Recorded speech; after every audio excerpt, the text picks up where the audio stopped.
తప్పుకో. ఎంత పోలీసు అయితే మాత్రం నా సెల్లి మీద చెయ్యత్తావా? నా సెల్లి మీద చెయ్యతే చెయ్యేస్తాను. ఏంట్రా పోలీసోడి మీదే చెయ్యేస్తావా? కానిస్టేబుల్స్ వీటి సంగతి చూడరా బాబు.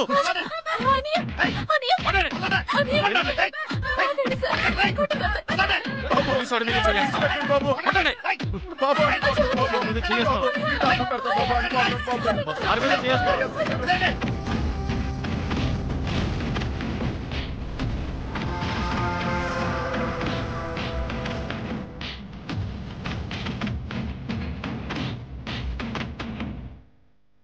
సార్ ఆగండి సార్, ఆగండి ఆగండి.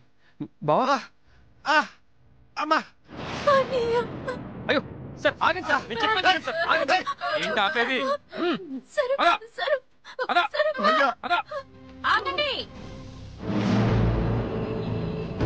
చట్టానికి కళ్ళు లేవు అంటే ఎందుకు అనుకున్నాను. ఇప్పుడు మిమ్మల్ని చూసాకే అర్థమైంది. మేడం మీరా? ఎస్, ఆమెను దొంగ అంటున్నారు. ఆ డబ్బు నగలు ఆమె దొంగిలించింది అంటున్నారు. సాక్ష్యం అడిగితే దౌర్జన్యం చేస్తున్నారు. ఓ పోలీసులుగా మీరు చేయాల్సిన పని ఇదేనా? సారీ మేడం, మీరే చూశారు కదా, ఈ బ్యాగ్లో డబ్బులు నగలు ఉన్నాయి మేడం. అవును ఉన్నాయి. ఆ బ్యాగ్ ఎవరిది? నాది.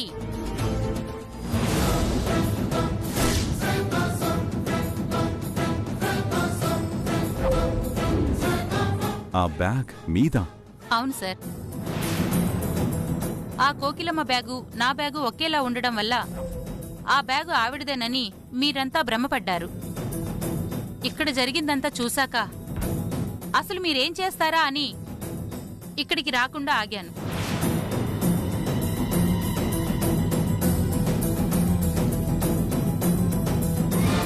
మీ పోలీసుల నిర్వాకం చూశాక మీరంతా ఎంత గుడ్డిగా నిర్ణయాలు తీసుకుంటున్నారో ఇప్పుడు అర్థమైంది.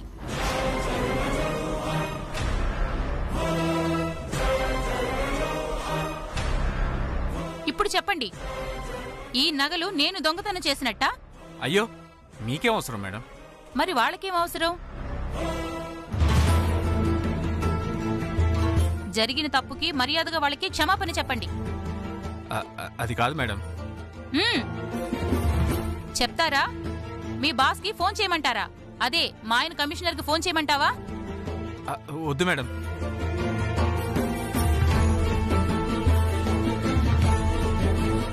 కోకిలమ్మ గారు క్షమించండి, చిట్టమ్మ గారు క్షమించండి.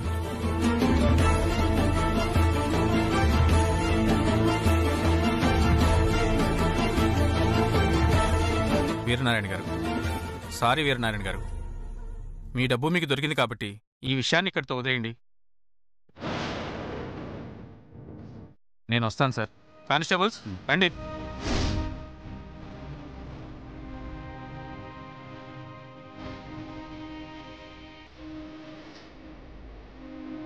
ఇప్పుడేమంటావు బాబాయ్? కంటికి కనపడేవాన్ని నిజాలు కావంటారు. ఒక్కసారి మన కళ్ళు కూడా మనల్ని మోసం చేస్తాయంటారు. దానికి ఉదాహరణ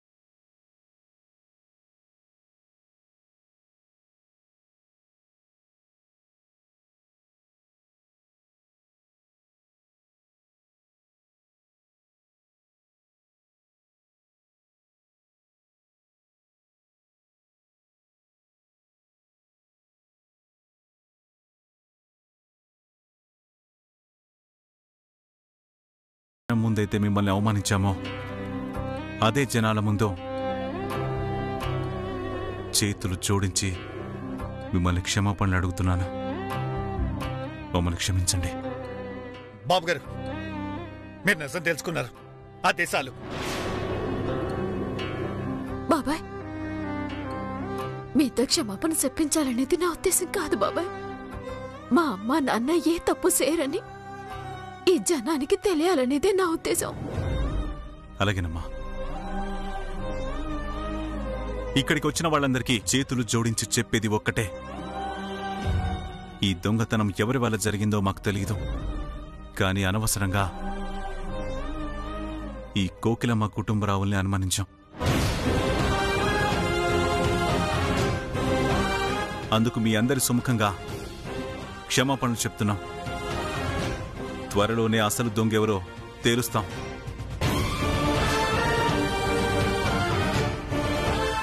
ఇంకా సేపట్లో పట్టాభిషేకం మొదలవుతుంది. మా అన్న బిడ్డను ఆశీర్వదించి మేమిచ్చే ఆతిథ్యం స్వీకరించి వెళ్ళవలసిందిగా కోరుతున్నాం. అమ్మ చిట్టమ్మ. బాబాయ్, ఇప్పుడు ఎలాగైతే మా అమ్మ నన్ను తప్పు చేశారని మీరు అనుకున్నారో, గతంలో కూడా ఇలాగే అపార్థం చేసుకుని ఉండొచ్చు కదా బాబాయ్.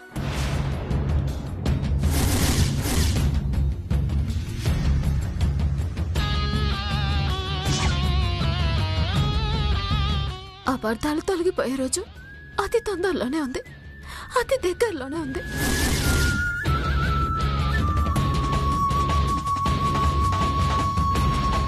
పదమ్మా.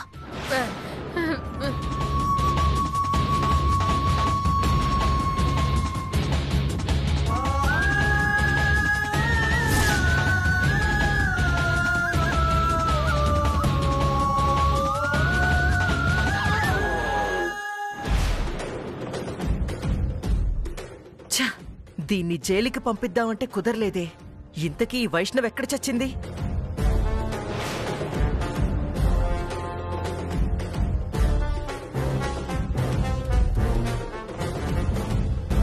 ఇక్కడ దాక్కున్నావా నువ్వు? వస్తున్నానే.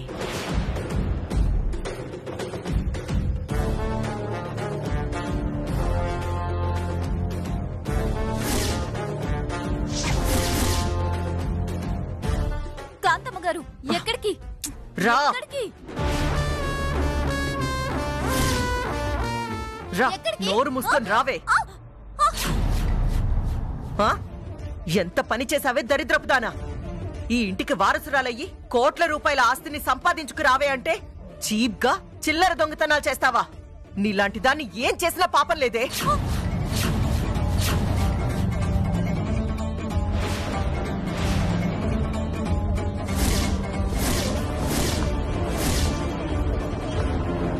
ఏమండి కాంతమ్మ గారు, నేనిప్పుడు ఒకప్పటి మల్లికని అనుకుంటున్నారా? ఇప్పుడు నేను జమీందారు కూతుర్ని, వైష్ణవి దేవిని. నన్ను కొట్టడం గనుక మా బాబాయ్ గనుక చూశారనుకోండి, ఆయన మిమ్మల్ని ఇక్కడే ముక్కలు ముక్కలుగా నరికి పారేస్తారు.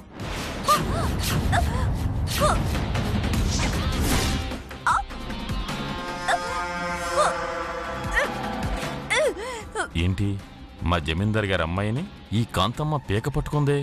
ఏయ్, కాకినాడ కాంతమ్మ ఇక్కడ. నువ్వు ఎక్కడైనా తోక జాడించు. నా దగ్గర తోక జాడించాలని చూసావో తల తీసి మొలేస్తా. ఏమనుకున్నావో ఏంటో.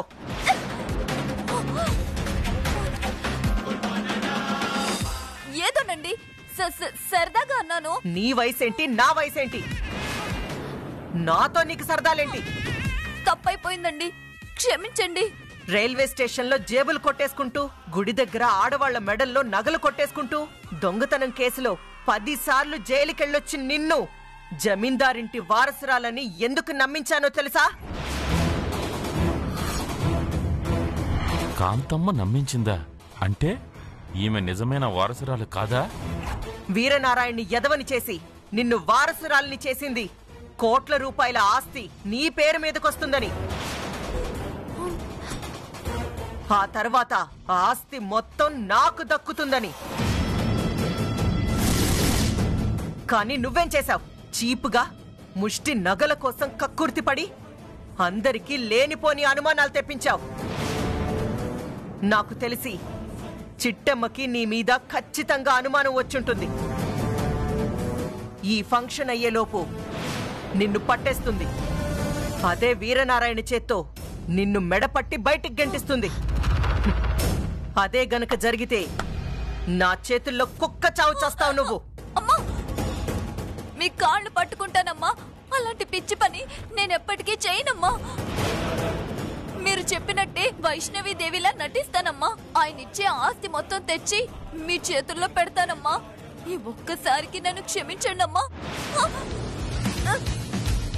ఇదే లాస్ట్ అండ్ ఫైనల్. నీకు ఇంకొకసారి ఇలా తోక జాడించావో వీరనారాయణ చేతిలో కాదు, నా చేతుల్లోనే చస్తావు. లే, చెప్పింది గుర్తుందిగా? గుర్తుందమ్మా. గుర్తుండకపోతే ఇక జీవితంలో ఎవ్వరికి గుర్తుండవు. అది గుర్తుపెట్టుకో. బుద్ధి లేదా అడ్డగాడిదా? ఇది డబ్బులు ఇవ్వగానే నాకు చెప్పాలి కాని తెలియకుండా ఏదో డ్రామాలాడతారా? అంటే అమ్మా, ఎవరికి తెలియకపోతే దొరికిన నగల్లో అది దొరికిన నగలు కాదు, దొంగతనం చేసే నగలు. అదేనమ్మా, ఆ దొంగతనం చేసే నగల్లో చెరుసగం పంచుకుందామని ఇది చెప్పిందిలేమ్మా. చెప్పు తీసుకొడతాను చెత్తదవా. మన అదృష్టం బావుండి మీలో ఎవ్వరూ దొరకలేదు కాబట్టి సరిపోయింది. లేదంటే వీరనారాయణ గారు మీతో పాటు నన్ను కూడా మెడ పట్టుకొని బయటికి గెంటేసేవారు. తప్పైపోయిందమ్మా. ఇంకెప్పుడు ఇలాంటి బుద్ధి తక్కువ పని చేయనమ్మా. సర్లే, జరిగిందేదో జరిగిపోయింది. ఇక మీదైనా పట్టాభిషేకం జరిగేదాకా అందరూ నోళ్లు మూసుకొని ఉండండి. అర్థమైందా? అర్థమైందమ్మా. సరే సరే, మన కోసం అందరూ చూస్తుంటారు. వెళ్దాం పదండి.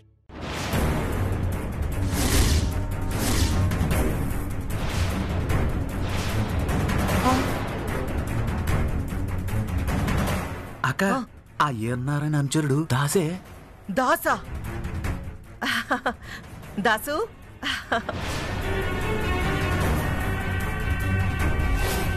దాసు దాసు దాసు, అది ఏమైందంటే ఛీ, మీరింత నీచమైన పని చేస్తారని తెలియక మా వీరనారాయణ గారు తనని తన అన్న కూతురని అనుకున్నారు. తన వారసురాలుగా ప్రకటించి యావదాస్తిని ఈ అమ్మాయికి ప్రకటించబోతున్నారు. ఇక్కడ చూస్తే జోబు దొంగ, చిల్లర దొంగ.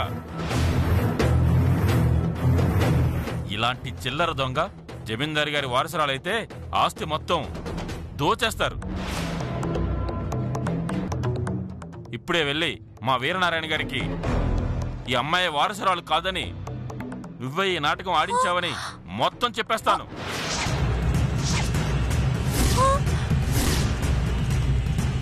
ఇప్పుడే చెప్పేస్తాను. దాసు దాసు దాసు, ఆగు, నా మాట విను. జరిగిందేదో జరిగిపోయింది. ఈ విషయం వీరనారాయణ గారికి చెప్పకు. నువ్వు గనక వీరనారాయణ గారికి చెప్పకుండా ఉన్నావంటే వచ్చిన ఆస్తిలో సగం నీకిచ్చేస్తాను, సరేనా? చిచి, డబ్బులతో నన్ను కొనాలని చూస్తున్నావా? వీరనారాయణ నమ్మున బొంటిక్కడ ప్రాణమైన వదులుతాను గాని నేను మాత్రం లొంగను. దాసు దాసు, ఆగవయ్యా. కాంతమ్మ గారు, రేయ్! అక్క అక్క, ఇప్పుడు ఏం చేద్దామే? ఆ దాసుగడికి మొత్తం తెలిసిపోయింది. నా ఒంటి మీద చెయ్యేసిన వాణ్ణి వదలనురా. వాడు ప్రాణాలతో ఈ భూమి మీద ఉండడు. ఈ కాంతమ్మ ఉండనివ్వదు. పద.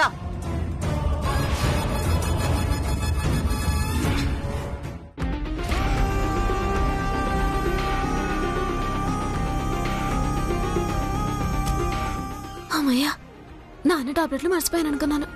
బాగానే గుర్తెట్టుకుని తెచ్చాము. మరి అసలే జరిగిన ఇన్సిడెంట్కి మావయ్య గారు తెగ టెన్షన్ పడిపోతున్నారు. ఈ టాబ్లెట్లు వేస్తే తప్ప ఆయన బీపీ తగ్గదు. సరే వెళ్దాం, పద పద పద. లేదు, ఆ అమ్మాయి వారసురాలే కాదు, అంతా మోసం, దగ, కుట్ర. మా వీరనారాయణ గారినే మోసం చేస్తారా? చెప్తా మీ పని, చెప్తా మీ పని. అంతా మోసం, దగ. ఏంటండి? ఏటైంది? అమ్మో, మోసమమ్మా, అంతా మోసమే. ఆస్తి కోసం ఆడుతున్న నాటకం అమ్మా ఇది.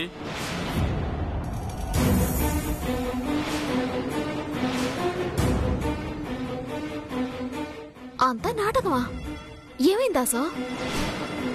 ఇంకా ఏమవ్వాలమ్మా? అసలు ఆ అమ్మాయి వారసురాలు కాదు. పాపం వారసురాలన్న పేరుతో మా గురువుగారిని నిలువునా మోసం చేస్తున్నారు. అంతా ఆస్తి కోసమే. దాసు, అసలు నువ్వేం మాట్లాడుతున్నావో మాకొక్క ముక్కు కూడా అర్థం కావట్లేదు. మీకు చెప్పేంత టైం నాకు లేదండి. నేను ఇప్పుడే వెళ్ళి మా బాస్కి జరిగిందంతా చెప్పేయాలి. ఇప్పుడే చెప్పేయాలి. దాస్,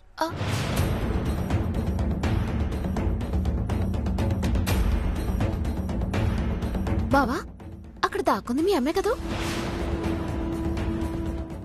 అయ్య బాబోయ్, వీడు పోయి చిట్టమ్మకే చెప్పాడే. ఆ రాక్షసి దెయ్యంలా తగులుకుందంటే డొంకంతా లాగేస్తుంది. ఎక్కడ చిట్టి? నాకేం కనబడలేదు. నేను చూశాను బావా. పద పద వెళ్దామా?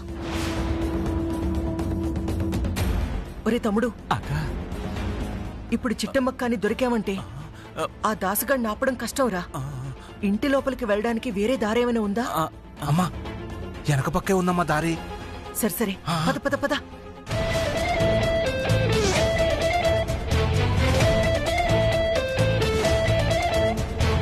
ఇక్కడెవరు లేరు చిట్టమ్మా. నువ్వే అనవసరంగా పొరపాటు పడ్డావు. లేదు బావా, నా కళ్ళతో నేను చూశాను.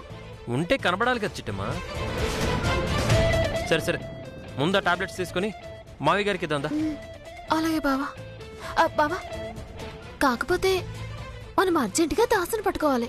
దాసునా? ఎందుకు? దాసు ఆ అమ్మాయి గురించి ఏదో అంటున్నాడు. అదేంటో మనం తెలుసుకోవాలి. సరే, ముందైతే పద.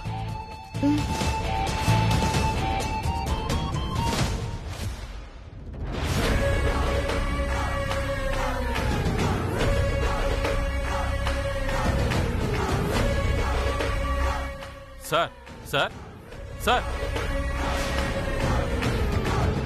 సార్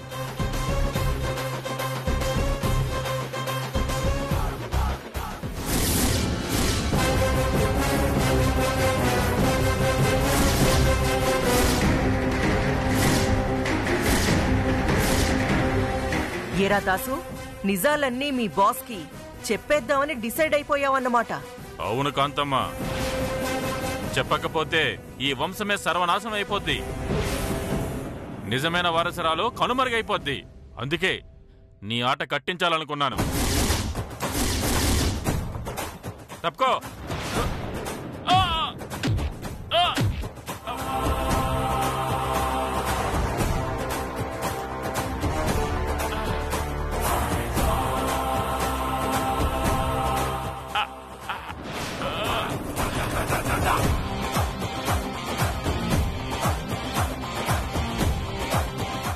ఏరా, ఈ కాంతమ్మనే ఎదిరించేంత మొనగాడివా?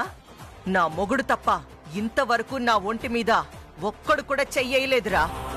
ఈ కాంతమ్మ ఈ భూమి మీద ఉండనివ్వదు నిన్ను. అమ్మా, వాడు చచ్చిపోతాడే.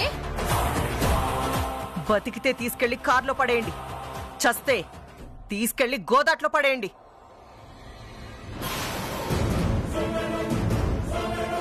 అమ్మా, బతికే ఉన్నాడు. తీసుకెళ్లి కార్లో పడే. ఏం చెయ్యాలో ఫంక్షన్ అయ్యాక ఆలోచిద్దాం. రే కొడుగా దా.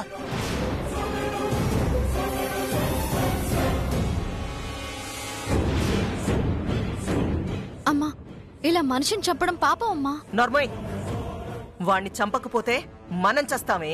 చెప్పు, ఆ వీరనారాయణ చేతిలో చస్తావా? అమ్మో వద్దమ్మా. కదా, నేను ప్రాణాలు తీసినా ఆస్తులు దోచినా అన్నీ మీకోసమే. మీ అమ్మ చేస్తూ ఉంటది, నువ్వు చూస్తూ ఉండు. పద.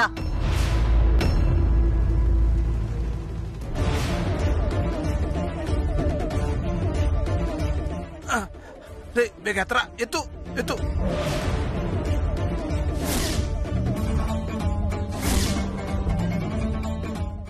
పద పద. యాక్చువల్గా కమిషనర్ గారు వస్తారనుకున్నాం. పోన్లేండి, కనీసం మిమ్మల్ని పంపించారు. అంటే బిజీగా ఉండడం వల్ల ఆయన రాలేకపోయారండి. లేదంటే ఆయనే వచ్చేవారు. బాబాయ్ బాబాయ్ బాబాయ్, మీ అంచరుడు దాసు వచ్చాడా? లేదమ్మా. అదేంటి బాబాయ్, నా కళ్ళతో నేను చూశాను. లోపలికి కదా వచ్చాడు, రాలేదంటున్నాడు. ఇప్పుడు దాస్తో నీకేం పనమ్మా? అర్జెంటుగా తనతో మాట్లాడాలి బాబాయ్, కొంచెం పిలిపించు. రై దాస్ ఎక్కడికి వెళ్ళాడు? అంటే ఇందాకటి నుంచి వాళ్ళ ఆవిడ ఫోన్ చేస్తుంది సార్. ఎందుకు? ఆ అమ్మాయిని వాడు పుట్టింటికి తీసుకెళ్తా అన్నాడంట. ఇక్కడ ఫంక్షన్ ఉండడంతో వాడు తీసుకెళ్ళలేకపోయాడు. బహుశా దాని గురించి మాట్లాడడానికే బయటికి వెళ్ళి ఉంటాడు సార్. ఓ, ఏది ఒకసారి ఫోన్ చేయి.